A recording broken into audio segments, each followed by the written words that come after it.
ओम। मेरे प्रिय आत्मन, जैसे मैंने बोला, आपको धरती पर मानव के रूप में पैदा करने से पहले भगवान ने आप सबके लिए सब प्रकार के सुख सुविधाएं पैदा कर दी ताकि आप उसको मतलब भगवान को कोई शिकायत ना कर सकें। फिर मानव के दिल में प्रभु को जानने की इच्छा पैदा कर दी। आपकी प्यास को सत्य का मार्ग दिखाने के लिए धरती पर परफेक्ट संतों की मौजूदगी का प्रबंध कर दिया, जो हमेशा मानव जाति को सत्य का मार्ग दिखाते रहेंगे। मैंने परफेक्ट शब्द संतों के लिए जोड़ा है। मेरा इशारा आप समझ सकते हैं। अब बात करेंगे प्यास की। आपके मन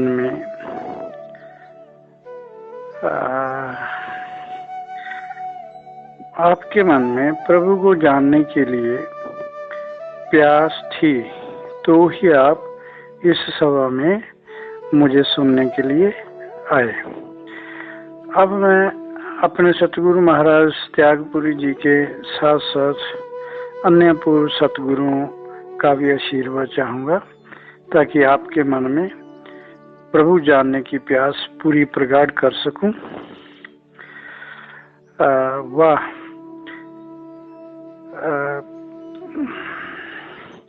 इससे पहले कि मैं अपने प्रवचन को आगे बढ़ाऊं, मैं आपके मन में उठी जिज्ञासा को शांत कर देना चाहता हूं।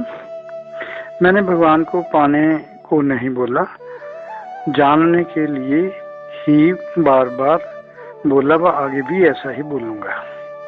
क्योंकि प्रारब्ध के अनुसार आपको जब मानव शरीर मिला, तो उस प्रारब्ध को पूरी करने के लिए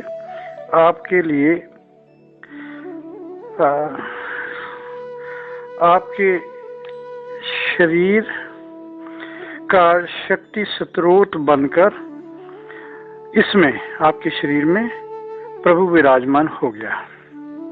इसका मतलब वह सदा आपके शरीर में मौजूद, कहीं खोया हुआ नहीं है, उसे पाना नहीं, वह तो हमेशा पाया हुआ ही है। केवल अज्ञानवश आप उसे भूल गए। वह संतों ने आपको उसकी जानकारी ही देनी है। संत आपको प्रभु का ज्ञान दिव्य अनुभूतियों द्वारा देते हैं। अब आप प्रार्थना का सहारा लेकर प्रभु को याद करें। हाथ जोड़ लो, आंखें बंद, बड़े प्यार से प्रभु से प्रार्थना करो। हे प्रभु, मेरे जीवन को ऐसा सतगुरु आए, ऐसा सतगुरु मिले। या हे प्रभु, मेरे जीवन में ऐसा सतगुरु आवे जो मुझे प्रभु के साथ जोड़ दे। प्रभु से मेरा एकीकरण व साक्षात्कार करवा दे। मैं सतगुरु के चरण पकड़ लूंगा, अपने आंसुओं से उसके चरणों को धोकर साफ करूंगा, वह चरणों का दास बन जाऊंगा। गुरु से वायदा करूंगा कि मैं, देखो वो आएंगी वही बातें जो मैंने प्रवचन शुरू से पहले आपको करने को कहा, आपको अपने आचरण में उसको धारण करने के लिए कहा। क्योंकि मेरा विश्वास ही नहीं, दृढ़ मेरे को विश्वास है पूरा है कि वो गुण अपने में उतारे बिना आपकी साधना की यात्रा शुरू नहीं होगी। जो मामूली अड़चने आती हैं हमेशा, वो ही आप पर डोमिनेट करती रहेंगी। सो इसलिए गुरु से वायदा करना जरूरी है, ताकि आप हमेशा उस वादे का स्मरण करते रहें। सो गुरु से क्या वायदा करना है कि मैं कभी किसी का दिल नहीं दुखाऊंगा, सभी में परमात्मा का अंश महसूस करूंगा। देखो जी, कितनी ऊंची प्रार्थना है। प्रभु से ना पैसा मांगा, ना यश मांगा, ना संसारिक सुख मांगे, ना औलाद मांगी, केवल प्रभु को मिलाने के लिए आदर्श गुरु की मांग की। क्या आपसे पहले कभी प्रभु से ऐसी प्रार्थना की है? हे प्रभु, जब आपकी कृपा से मुझे सतगुरु मिल जाएंगे तो मैं उनके आगे अपना तन मन धन चढ़ा दूंगा। हमारे समाज में ऐसी प्रथा है, ऐसा रिवाज है, वह परंपरा है कि गुरु को दान के रूप में कुछ न कुछ दिया जाता है। आपकी प्रार्थना होनी चाहिए, मैं अपना तन मन धन सब कुछ गुरु को अर्पित कर दूंगा। क्या कभी आपने ऐसा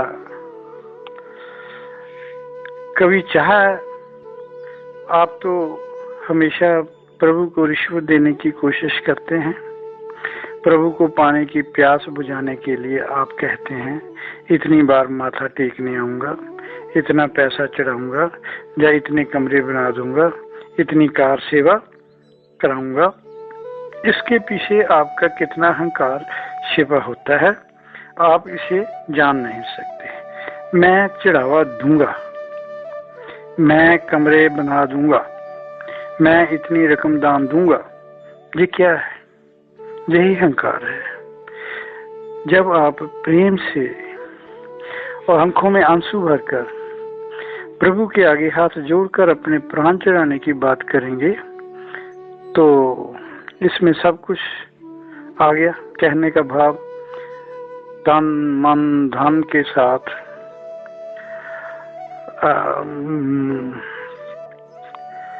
इन सब कुछ कहने का भाव तो यही है कि अहंकार जो है ना, चढ़ावे का अहंकार, दान का अहंकार, ये भी बहुत पीछा करता है इंसान का। सो जब भी प्रभु के सामने आप प्रार्थना करने के लिए जाएं तो मन के सब प्रकार के विकार प्रभु चरणों या गुरु चरणों में चढ़ जाएंगे खुद ब खुद। जब विनम्र होकर जाएंगे, हाथ जोड़कर, सिर झुकाकर, आंखों में आंसू लेकर, जब आप कहेंगे हे प्रभु, मैंने आपके चरणों में आपके अपने प्राणों को अर्पण कर दिया है, अपनी हर सांसों को अर्पण कर दिया है, मेरी कोई सांस आपकी सुमरन के बगैर अब नहीं जा सकती। जब आप में प्रभु के प्रति ऐसा प्रेम, प्यास परिपक्व हो जाएगी, तब भगवान खुद आपको ऐसे गुरु के साथ मिला देंगे जो आपके अंतःकरण के शुद्धिकरण का काम शुरू कर देगा। आप पर प्रभु कृपा के साथ साथ गुरु कृपा भी बरसने लगेगी। फिर आप कभी गुरु कृपा से वंचित नहीं रहोगे। अगर अब आप गुरु को कुछ भेंट स्वरूप देंगे, अब का मतलब मेरी बात सुनने के बाद अगर उसका आप पर कुछ थोड़ा बहुत असर हो गया है तो उससे आपका अंतःकरण और आपके भावों में परिवर्तन आना आवश्यक है। आप में निम्रता आनी आवश्यक है। आपका भाव ही और होगा। आप महसूस करेंगे भगवान आपने इतना दिया, आपके दिए हुए इससे कुछ भेंट स्वीकार करें। हरदम आपका मन प्रभु के प्रति अहोभाव व धन्यवाद से भरा रहेगा। ऐसी भावना बनते ही आपके तन व मन पवित्र होने लगेगा। आपके तन, आपकी देह की भी गुरु को कुछ समय के लिए जरूरत होती है, क्योंकि इस देह में जो 5 कर्म इंद्रियां व 5 ज्ञान इंद्रियां हैं, 5 कर्म इंद्रियां, 5 ज्ञान इंद्रियों के साथ अंतःकरण है, उसकी शुद्धिकरण किए बगैर वह आपके साधना पथ पर रुकावटें डालते रहेंगे। तन व मन, इसी तन में जो मन है, कर्म व ज्ञान इंद्रियां उसी का इंस्ट्रूमेंट है। मन के बिना इंद्रियां कुछ नहीं कर सकती। जब तक तन व मन पवित्र नहीं होता तब तक साधना की क्यारी में प्यार के बीज की अंकुर नहीं फूटेगी। गुरु का सबसे ज्यादा समय आपके अंतःकरण को शुद्ध करने में ही लगता है। समय तो केवल तैयारी में ही लगेगा। जब गुरु आपके अंतःकरण रूपी साधना की क्यारी को गोड कर, वो रंबे से गोडी करते हैं ना, गोड करके काम क्रोध मोह लोभ अहंकार ईर्ष्या द्वेष रूपी घास फूस निकाल कर इसमें खाद के रूप में प्रेम करुणा दया क्षमा संतोष डाल देगा, तब जाकर प्रभु मिलने की प्यास का अंकुर फूटेगा। प्रभु मिलने की प्यास का जब अंकुर फूटेगा तब आप संसारिक बंधन मोह प्यार तोड़कर उस प्रभु के सुमरन में, प्रभु की याद में, प्रभु के प्रेम में हमेशा मस्त रहने लग जाएंगे। आपके जीवन से सब प्रकार के दुख देने वाले कारण गायब हो जाएंगे। आपको हमेशा प्रभु प्रेम में ही मस्ती चढ़ी रहेगी, सदा प्रभु प्रेम की मस्ती चढ़ी रहेगी। जैसे भगवान नानक ने बोला ना, नाम कुमारी नानका चढ़ी रहे दिन रात। थोड़े ही दिनों में आप उस कुमारी को महसूस करने लग जाएंगे, और जब वो मस्ती आप महसूस करने लग जाएंगे, आपको सदा उसी का सहारा महसूस होता रहेगा, प्रभु का। मगर ये सब होगा तभी जब आप पूरी तरह गुरु की कृपा को ग्रहण करते हुए अपने जीवन में उनको उतार लोगे। देखो, इस स्टेज पर भी आपको संसारिक बंधन स्लिप कर सकते हैं, या यूं कह लो, जब आपकी ऐसी दशा भी हो जाएगी, इस दशा में भी आपको जो संसारिक बंधन है वो स्लिप करने के सक्षम होंगे, और कर सकते हैं कभी भी हो। अगर आप विचलित हुए बिना अपनी यात्रा जारी रखेंगे तो वह धीरे धीरे अभय पद की ओर अग्रसर होते जाएंगे, अभय पद की ओर अग्रसर होते जाएंगे। जो मैं कह रहा हूँ ना, ये पहले ध्यान से सुनो।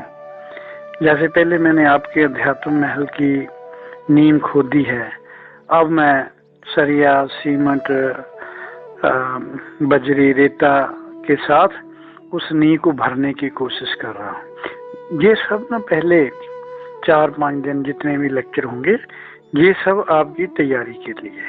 इसमें कोई ज्ञान नहीं है, इसमें सिर्फ इशारे हैं कि आपने अपनी पर्सनालिटी में ये सब कुछ लाना है। इसके बिना आप सच्चे भक्त नहीं बन सकते। नहीं बन सकते मतलब कि ये रुकावटें जब तक रहेंगी, आपको ना तो अभय पद प्राप्त होगा, ना मन शांत होगा। इसलिए हमेशा ध्यान में रखें, आपके शरीर के पास सीमित समय है, यात्रा लंबी है, यात्रा में रुकावटें बहुत बड़ी हैं। जो जन्मा में पक्का मरेगा, चाहे वह आम जीवधारी हो या बुद्ध सिद्ध पीर फकीर हो, कहने का भाव कोई भी हो, मौत से बच नहीं सकता। समय आने पर शरीर छोड़कर जाना ही पड़ेगा। ये तो प्रारब्ध के अनुसार होगा ही। अगर जो मन आपके मन में जो बात बैठ जाए तो इससे मौत का डर थोड़ा खत्म हो जाएगा, चिंताएं बहुत खत्म हो जाएंगी, आप शांत रहेंगे। क्योंकि जो डर है उसको खत्म करना बहुत जरूरी है। ये भी याद रखो, समय से पहले शरीर छोड़कर भगवान नहीं जाएगा। आदमी मरता तो तब ही है ना जब इसमें से भगवान चला जाए, तो ये अन्नमय शरीर की मौत हो जाती है।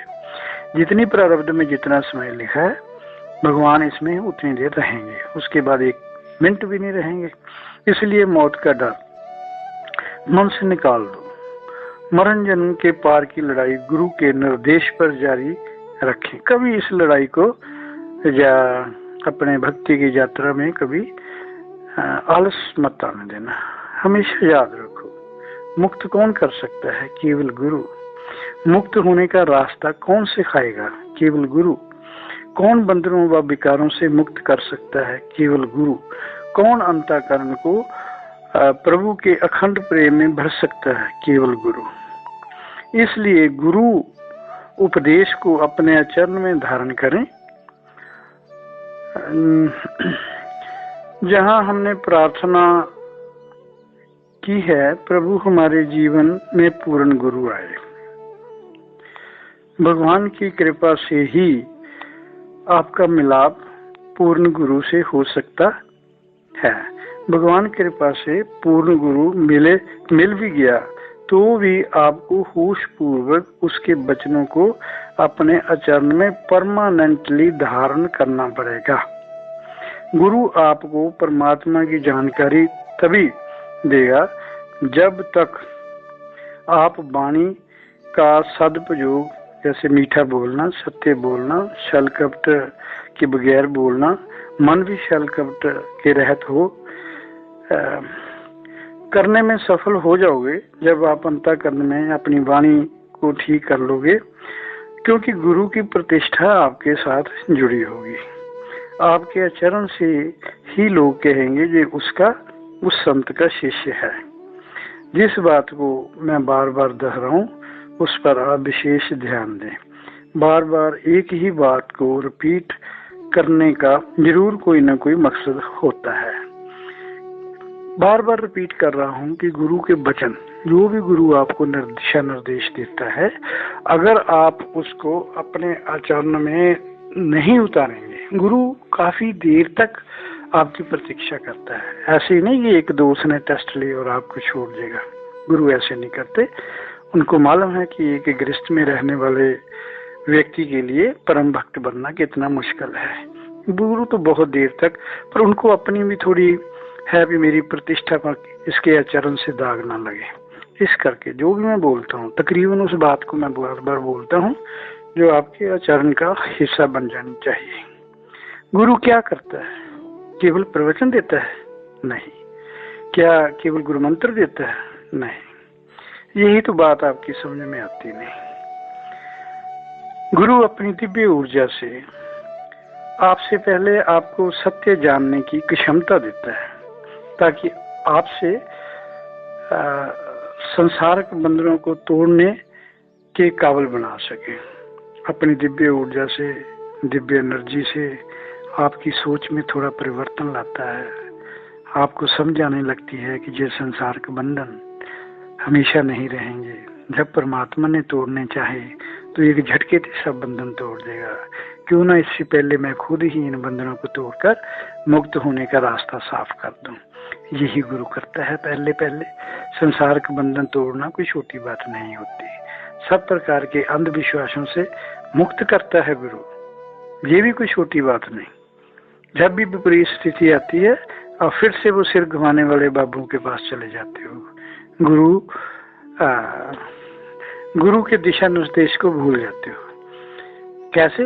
जैसे मैंने बहुत देखा है, गुरु का संग काफी देर मिलता है, प्यार मिलता है, फिर भी मन अंगड़ाई लेता है।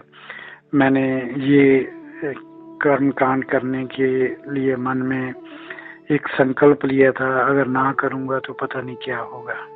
आप जब ऐसा संकल्प आपके मन में आता है कि परमात्मा नाराज हो जाएगा, इसका मतलब गुरु की किसी बात पर आप पर विश्वास नहीं।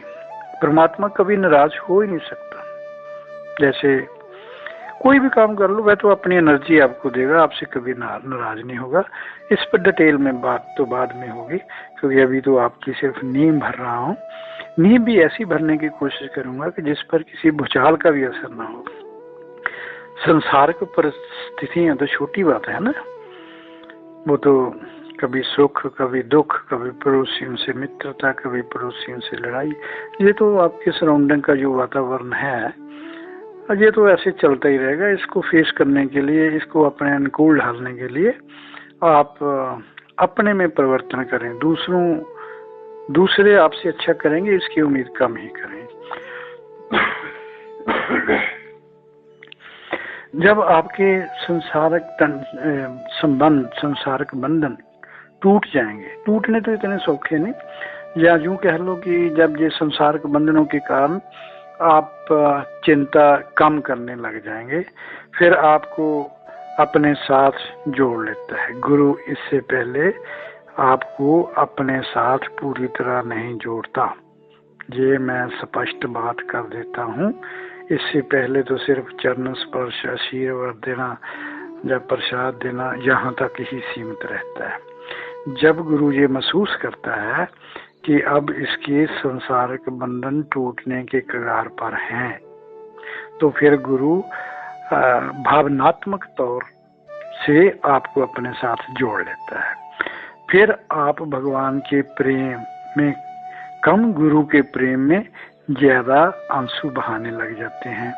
जब आपका मन पुकारता रहता है, हर बिन रह ना सके मन मेरा, हर बिन रह ना सके मन मेरा, ये यहाँ तक पहुंचकर, यूं कह लो इस स्टेज तक पहुंचकर आपका अंतःकरण शुद्ध हो जाता है। काफी हद तक मन के विकारों की धारणा बदल जाती है। मन तो खत्म नहीं होता, पर मन की जो नेगेटिव सोच होती है, हर के प्रति दृष्टिकोण जो होता है, डाउटफुल इंटेग्रिटी का, गलत सोचने का, हर पर शक करने का, जहाँ जो आपके मन में बदला लेने की भावना होती है, जहाँ आपके मन में ईर्ष्या द्वेष होता है, वो सब उसकी धारणा ही बदल जाती है। जो ईर्ष्या द्वेष प्रेम में बदल जाता है, क्षमा में बदल जाता है। और यहाँ तक पहुँचते पहुँचते गुरु आपके अंतःकरण की धारणा को बदलने में काफी कामयाब हो जाता है। जब आपका अंतःकरण सर्वत्र के पल्ले की भावना व कामना से भरा रहता है, तब गुरु अपने से तोड़कर प्रभु से जोड़ देता है। देखो, मैंने पहले कहा, पहले गुरु आपको अपनी भावनात्मक तौर से आपसे अटैचमेंट करेगा। जब आप पूरी तरह गुरु से जुड़ जाओगे, तो फिर गुरु अपने से तोड़कर आपको परमात्मा से जोड़ देगा। गुरु जानता है जब तक वह आपके दिलो दिमाग पर छाया रहेगा, तब तक आप गुरु को छोड़कर प्रभु से नहीं मिल जुड़ोगे। प्रभु के साथ उतना प्रेम नहीं कर सकोगे जितना तुम गुरु के साथ करते हो। इसलिए गुरु को ये जरूरी करना पड़ेगा कि वह आपको अपने से तोड़कर, ताकि आप प्रभु से जुड़कर प्रभु से एक हो जाए।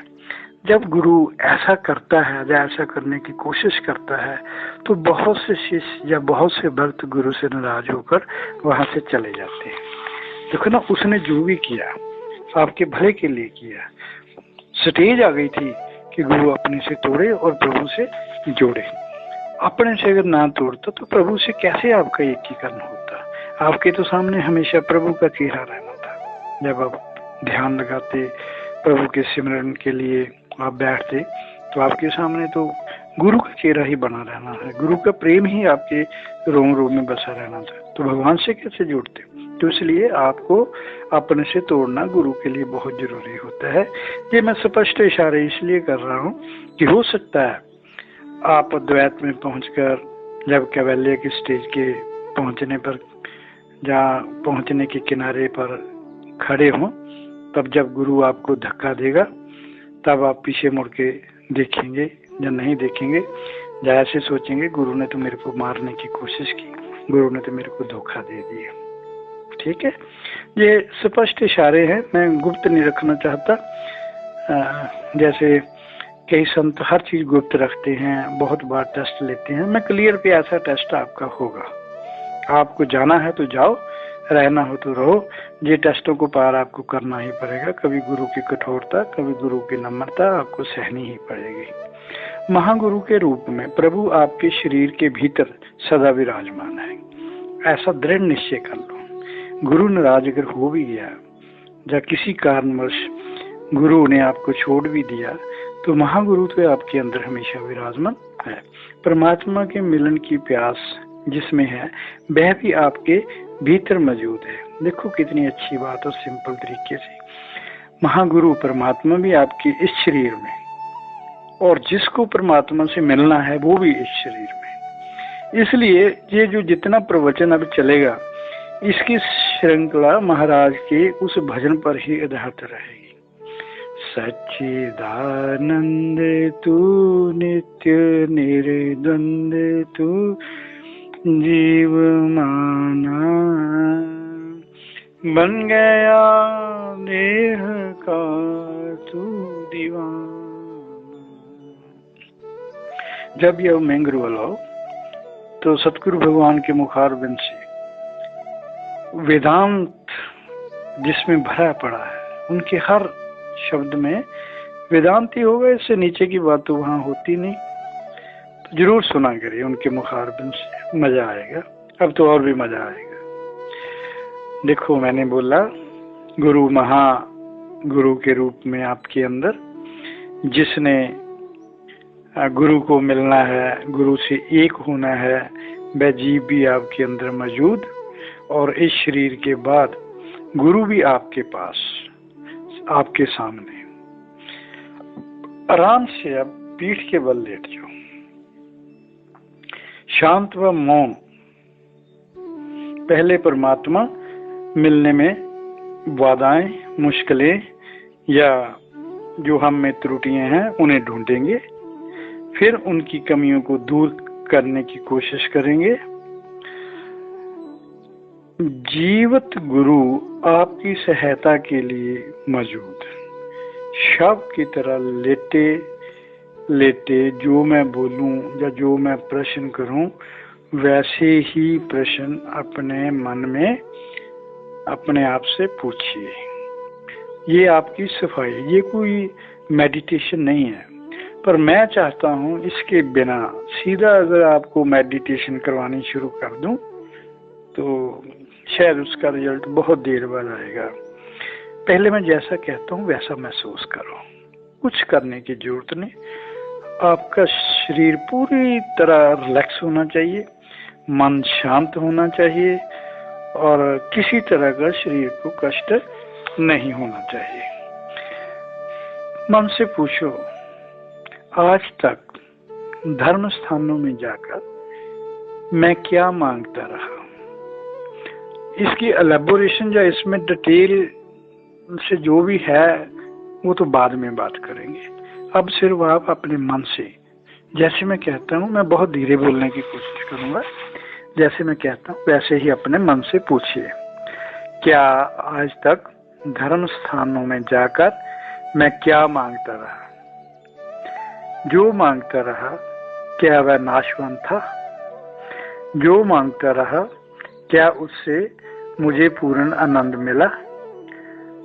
मांगे पूरी होने के बावजूद मैं भिखारी तो नहीं। क्या मेरी मांगे अभी तक खत्म हो गई या अभी भी मैं भिखारी हूँ। जो मांगा उससे जो आनंद मिला, क्या उसके पीछे दुख तो नहीं थे। हर आनंद के पीछे दुख छिपा हो सकता है, इसका मंथन करें। मेरे को भगवान ने स्वस्थ शरीर के साथ साथ स्वस्थ ज्ञान इंद्रियां, समस्त कर्म इंद्रियां दी। क्या ये कम है। प्रभु ने मुझे अपहास पैदा नहीं किया। क्या मुझे प्रभु का आभारी नहीं होना चाहिए। क्या आज से पहले मैंने प्रभु से सतगुरु की कामना की। क्या सच्चा सतगुरु धरती पर साकार रूप में भगवान नहीं। क्या मेरा मन सबके प्रति प्रेम, करुणा, दया से भर सकता है। क्यों नहीं भर सकता। मैं जरूर भरूंगा इसको। मैं जरूर गुरु के अनुसार चलूंगा। जैसा मेरे मन को गुरु बनाना चाहे मैं इसे वैसा ही बनाने की कोशिश करूंगा। क्या मैं कभी अपना अहंकार त्याग कर प्रभु के चरणों में तन मन धन पर समर्पण कर सका या दिखावा ही करता रहा। सतगुरु ने बोला, मेरे अंदर भगवान मौजूद, इस पर मुझे विश्वास कर ही लेना चाहिए। इस शरीर को भगवान का सच्चा मंदिर जरूर समझ लेना चाहिए। जैसा गुरु ने बोला मैं वैसा जरूर करूंगा। भगवान मेरे अंदर मौजूद, मुझे बाहरी सहारों की जरूरत नहीं। मैं अपने जीवन की डोर प्रभु के हाथ में दूंगा। आज के बाद मेरी चिंता प्रभु करेंगे। मैं चिंता मुक्त हो जाऊंगा। आज के बाद मैं संसार में रहता हुआ संसारिक बंधनों में नहीं रहूंगा। केवल प्रभु के साथ ही अपना संबंध रखूंगा। मैं अब जान गया हूँ, बाकी सब सहारे एक दिन बेसहारा जरूर करेंगे। संबंध सिर्फ प्रभु से ही रहेगा जो मेरे शरीर में हमेशा मौजूद है। अब मैं कभी बेसहारा नहीं हो सकता। टूटने वाले सहारों से मैं मुक्त हूँ। मुझे केवल प्रभु का ही सहारा है। मुझे प्रभु का सहारा है, इसलिए मैं अभय हूँ, डर मुक्त हूँ, चिंता मुक्त हूँ, बेचैनी मुक्त हूँ, पूर्ण आनंद में हूँ, पूर्ण तृप्त हूँ, पूर्ण शांत हूँ। अब मुझे प्रभु की दिव्य खुमारी महसूस हो रही है। उस खुमारी में परम आनंद के साथ संसार को भूलकर मैं परम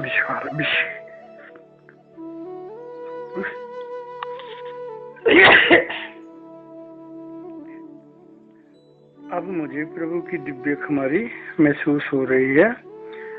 उसी खुमारी में परमानंद के साथ संसार को भूलकर मैं परम विश्राम करूंगा। मैं शांत हूँ, मैं विचार रहित हूँ, चिंता रहित हूँ, भगवान की गोद में हूँ, मैं शांति में हूँ, प्रभु के साथ हूँ, पूर्ण मस्त हूँ, पूर्ण मस्त हूँ। मुझे नींद आ रही है, मुझे नींद आ रही है, मुझे नींद आ रही है। जब तक मन चाहेगा मैं शव आसन में लेटा रहूंगा।